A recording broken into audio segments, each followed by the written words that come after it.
Olá pessoal, tudo bem? Aqui é o pastor Antônio Júnior e eu estou muito feliz por estar aqui com vocês neste momento de fé, nessa corrente de oração que tem se espalhado por todo o Brasil e fora do Brasil. Irmãos, esse momento tem sido o momento do milagre.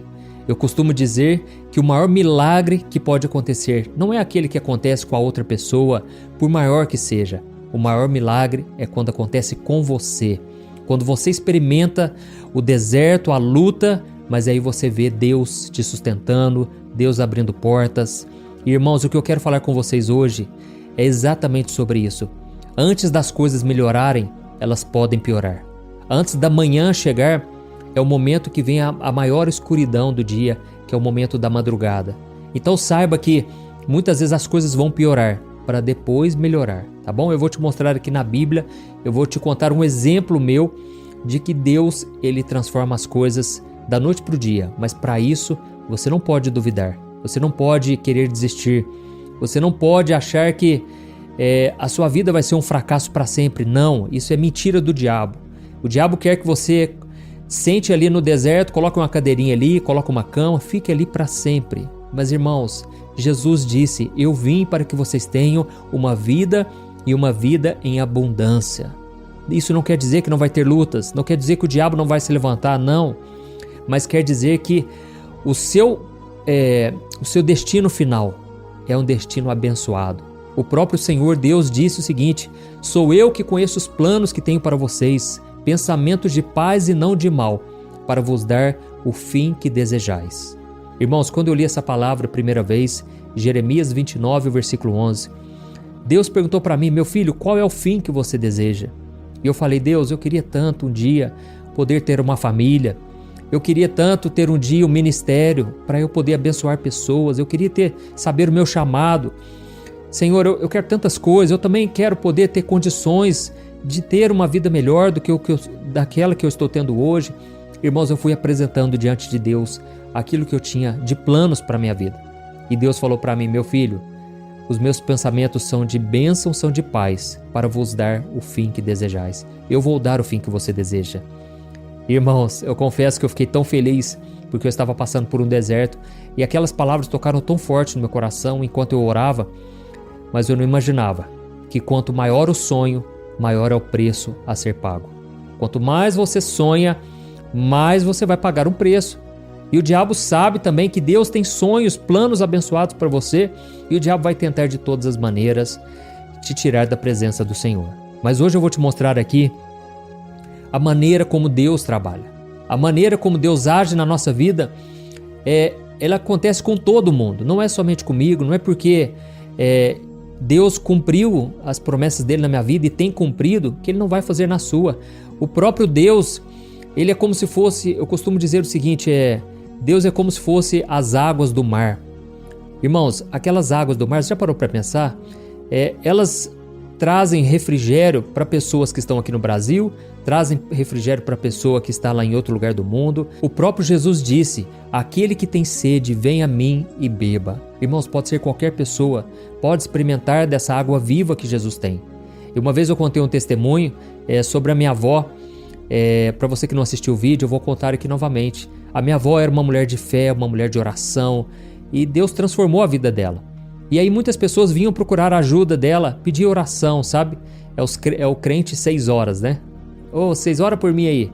E aí, muita gente pedindo oração e ela sempre falava a mesma frase: a água que eu bebo não mata a sua sede. Eu posso orar por você, mas a água que eu bebo não mata a sua sede.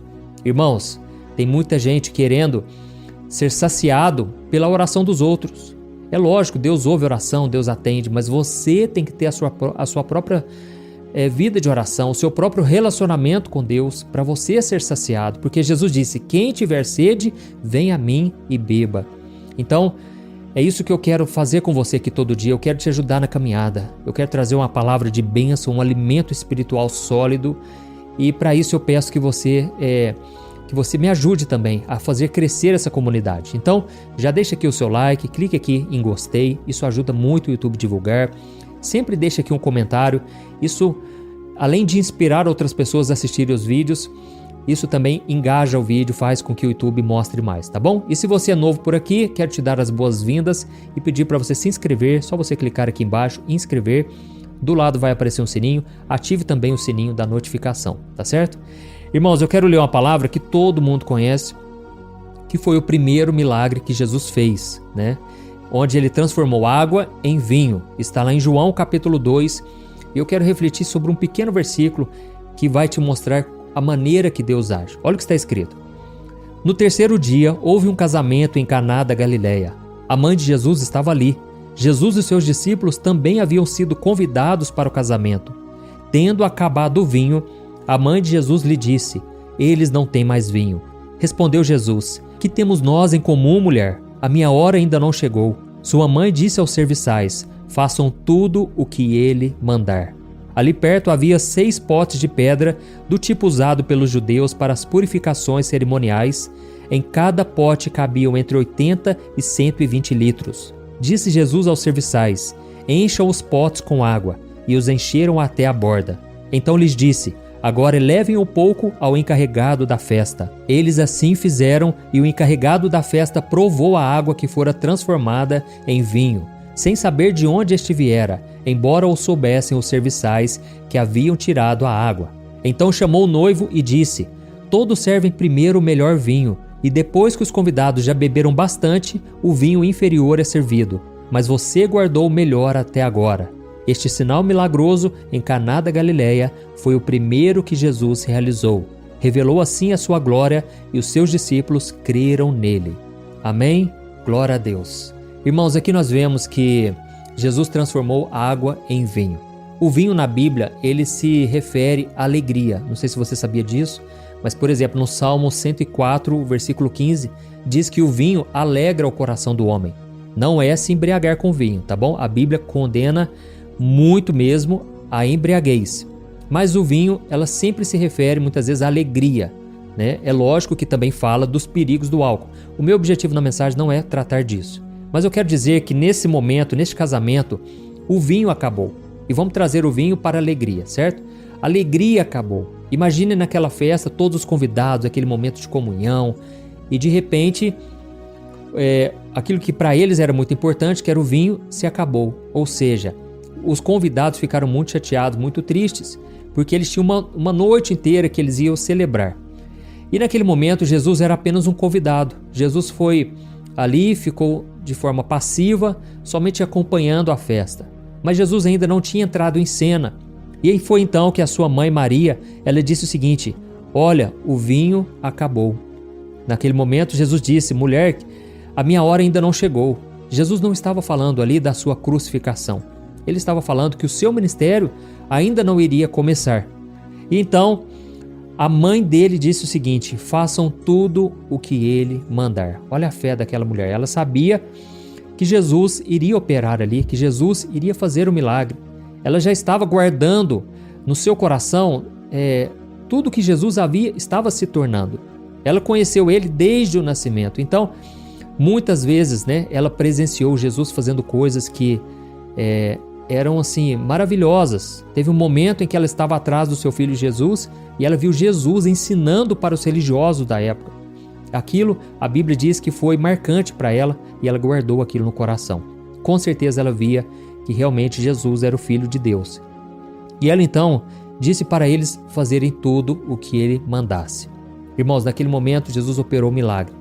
Mas o que eu quero dizer para vocês, o que eu quero que vocês reflitam é o seguinte: por que será que Jesus permitiu que todos os copos se esvaziassem, todos os jarros se esvaziassem, até que ele começasse a operar? Eu acredito que Jesus estava nos mostrando ali a maneira com que Deus trabalha na vida dos seus filhos.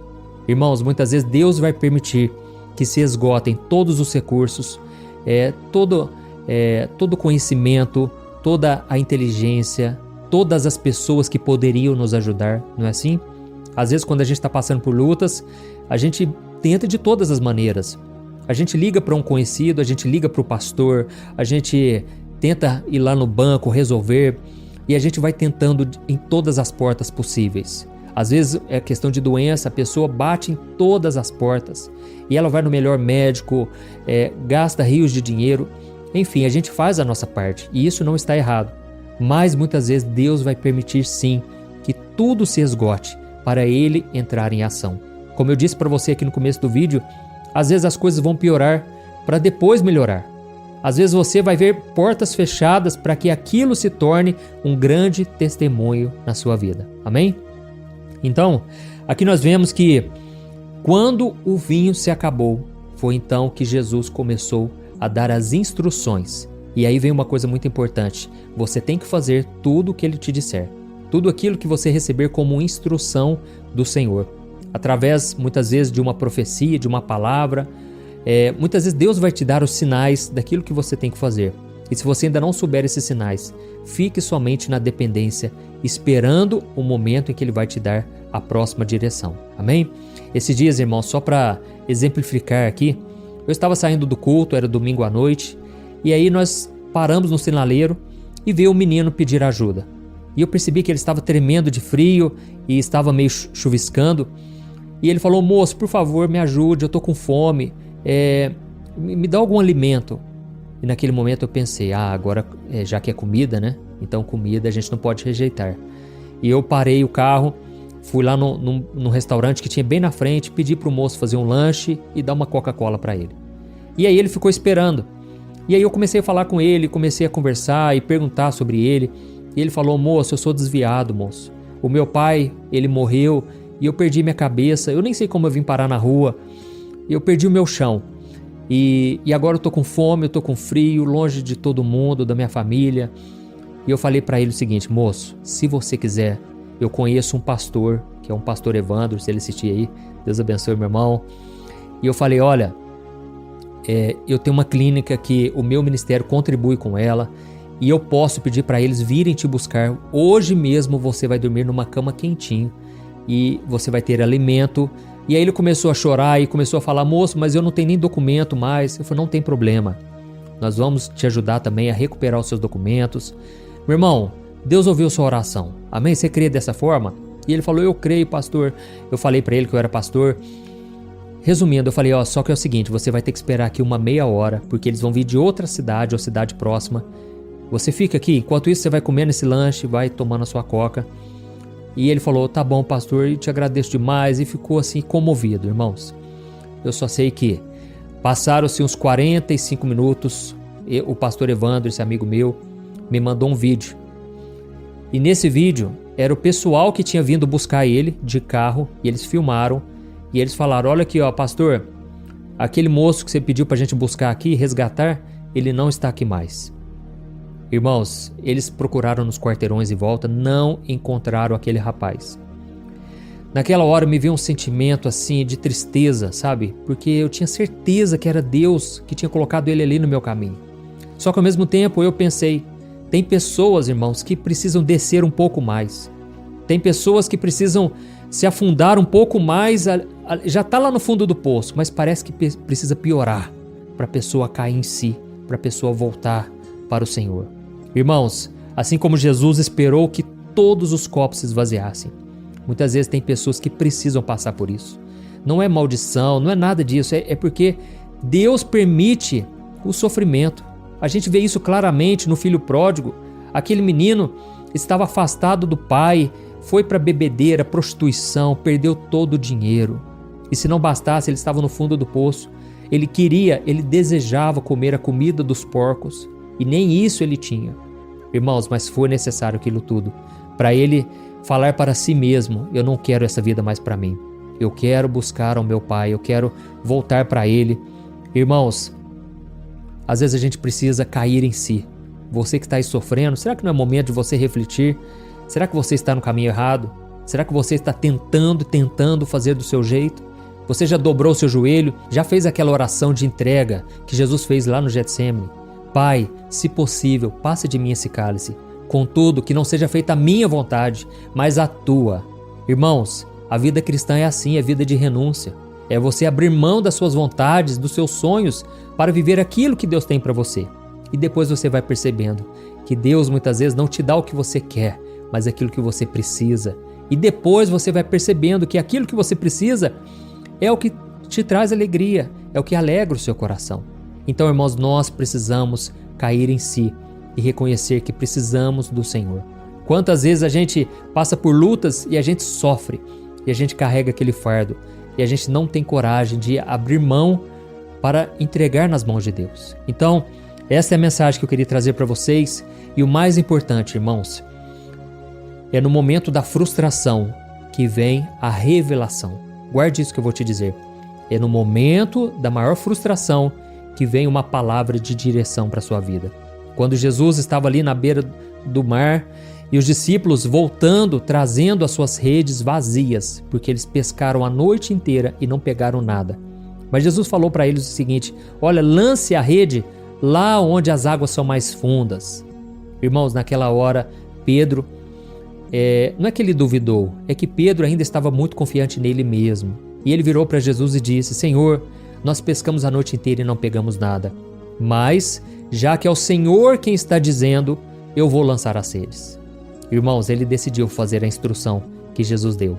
E por incrível que pareça, por mais absurdo que pareça ser a direção de Deus, por mais que aquilo confunda a nossa sabedoria humana, Pedro, que tinha tentado a noite inteira, não pegou, mas na hora que ele seguiu a direção, ele lançou as redes e foram tantos peixes que eles pegaram, que as duas redes começaram a querer se rasgar, teve que chamar outro barco.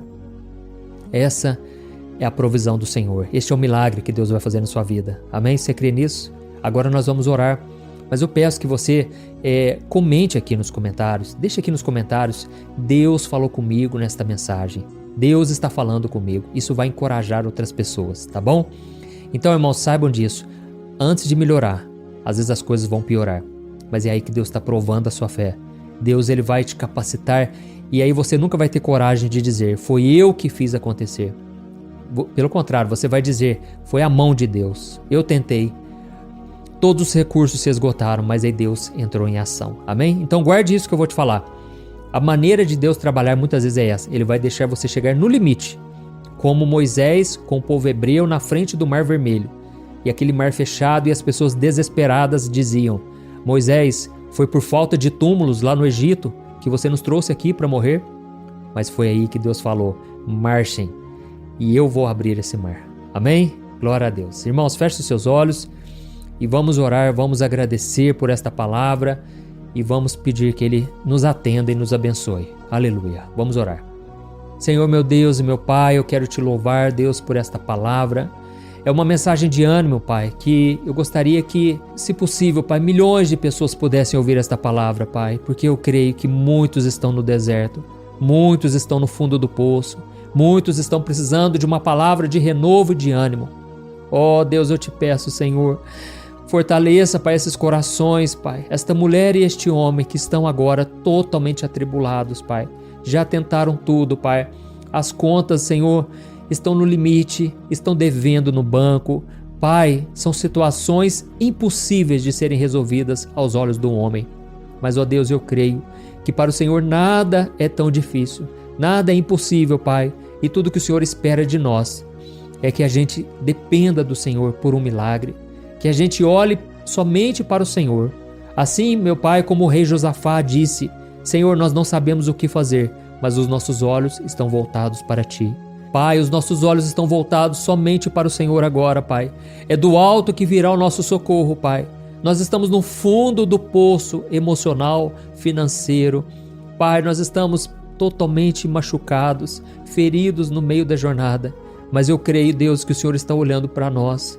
E assim como o bom samaritano, o Senhor vai nos pegar ali, na beira da estrada, machucados. E o Senhor vai nos levar para sermos curados. O Senhor vai tratar das nossas feridas, o Senhor vai pagar a nossa dívida. Pai, por isso eu oro agora por aqueles que estão em dívida com o Senhor. Deus, muitos foram os pecados, muitas foram as vezes em que essas pessoas disseram não para o Espírito Santo. Elas rejeitaram a voz que poderia salvá-los, livrá-los do mal, do pecado. Mas agora, Senhor, com o coração arrependido, eles estão clamando por socorro, clamando por perdão. E a Tua palavra promete que se confessarmos os nossos pecados e abandonarmos o pecado, a misericórdia nos alcançará. Ó Deus, assim como aquele pai do filho pródigo veio correndo e o abraçou, abraça, Senhor, este homem e esta mulher, que essa pessoa sinta o renovo espiritual, sinta a tua paz e que a alegria da salvação volte no coração deles. Ó Deus, eu oro também por esta pessoa que está enferma, problemas de saúde. Senhor Jesus, faz o impossível, Senhor. Nós não temos força, nós não temos condições, Pai. Quem nos dera, Senhor, pudéssemos ter os recursos, Pai, para pedir ajuda, para ir no melhor médico. Mas, Senhor, muitas pessoas aqui não têm condições. Senhor Jesus, entra com providência, faz o milagre, Senhor. E neste momento eu ministro a cura do Senhor sobre este corpo físico. Eu te peço, Jesus, se não for o Senhor, não há solução. Se não for o Senhor operando, o Senhor que é o médico dos médicos, Pai, não há mais saída. Mas, Senhor, nós entregamos nas Tuas mãos, Pai, a nossa vida, a vida dessa pessoa. Nós entregamos nas Tuas mãos os nossos planos e nós confiamos em Ti, crendo que o Senhor trará a provisão e fará o milagre acontecer. Em nome de Jesus que nós oramos e Te agradecemos. Amém. Glórias a Deus. Amém. Oh, meus amados irmãos, estou muito feliz por estar aqui. Eu quero agradecer a você que me ouviu. E eu quero pedir também que você continue comigo nessa corrente de fé, tá bom? Todo dia, 5 horas da manhã, 6 horas da noite e 10 horas da noite eu tenho um encontro marcado com você. E agora eu peço que você compartilhe. É só você clicar no botão compartilhar, seleciona o WhatsApp, envie para pelo menos 5, 10 pessoas. Deus vai colocar no seu coração. Eu não sei quem são essas pessoas, mas Deus sabe. E Ele conhece a necessidade de cada um. E você pode ser um instrumento de Deus na vida delas, tá bom? Que Deus te abençoe poderosamente e até o próximo vídeo. Um grande abraço. Olha, eu tenho percebido uma coisa que tem me deixado muito preocupado. A cada 5 casais que eu tenho conversado, pelo menos 3 vivem pensando em se divorciar por estarem totalmente desgastados na sua vida conjugal. E talvez você seja uma dessas pessoas, ou porque você já se divorciou ou está pensando nisso, pois já não aguenta mais tanto sofrimento no casamento e na sua vida. Então eu vou te contar uma coisa. Ao longo do meu ministério, eu tenho aconselhado muitos casais e eu pude ver milagres acontecendo. Eu vi casamentos que tinham tudo para dar errado e começaram a dar certo. Casamentos que quem olhava pensava, não tem mais jeito de resolver. Mas eu também presenciei situações tão complexas que não bastava dizer que divórcio é pecado e ponto. Eu precisei ir além e tratar de cada caso de forma madura, compreensiva e à luz da palavra de Deus. E foi então que eu decidi registrar tudo isso que eu aprendi nesses anos em um único livro que já está transformando a vida de milhares de pessoas. O nome dele é O que a Igreja Não Te Conta sobre Divórcio e Novo Casamento. Nele, eu abordo esse assunto que é tão sensível de uma maneira bíblica, sem julgamento e que vai te trazer conforto e direção. Eu sei que muitas vezes você sofre porque você não queria estar nessa situação e também não sabe como sair dela. Além disso, você ainda tem que lidar com o medo de estar fazendo a escolha errada todos os dias. E eu quero te falar uma coisa, você não precisa mais viver cheia de culpa e medo. Chegou a hora de você se livrar desse sentimento de confusão, de infelicidade. Chegou a hora de você acreditar que Deus te ama, Ele não esqueceu de você e Ele tem um plano abençoado para a sua vida. Todos os dias as pessoas me perguntam, pastor, até que ponto eu devo lutar pelo meu casamento? O que será que Deus vai pensar se eu me divorciar? Se eu me casar novamente, será que Deus vai me abençoar ou eu nunca mais poderei ser feliz com alguém?